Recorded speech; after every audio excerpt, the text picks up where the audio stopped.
Hi friends, இன்றைக்கி என்னோடய அம்முலு பாப்பாவுக்கு என்ன பிரேக்ஃபாஸ்ட் பண்ணலாம் அப்படின்னு யோசிக்கும்போது என்னோடய அத்தை இட்லி மாவு அரைச்சிட்டு இருந்தாங்க.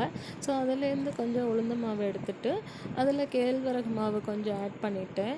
ராகி மாவு வந்து நம்ம குழந்தைங்களோட எலும்பு வளர்ச்சிக்கு ரொம்ப யூஸ்ஃபுல்லாக இருக்கும்.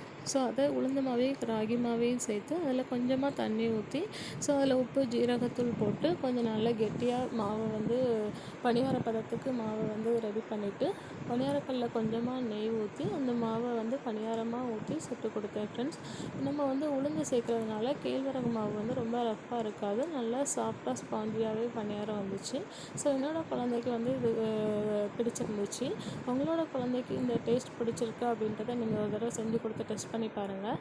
பிடிச்சிருந்துச்சுன்னா நீங்கள் அடிக்கடி பிரேக்ஃபாஸ்ட்டாக நீங்கள் கொடுங்க ஃப்ரெண்ட்ஸ். என்னோடய வீடியோஸில் நான் அப்லோட் பண்ணியிருக்க ரெசிபிஸ் எல்லாமே வீட்டில் இருக்க காய்கறி, பழங்கள், மாவு எல்லாத்தையும் வச்சு ஒரு ஹெல்த்தி ஃபுட்டாக மேக் பண்ணி எப்படி கொடுக்கலான்றது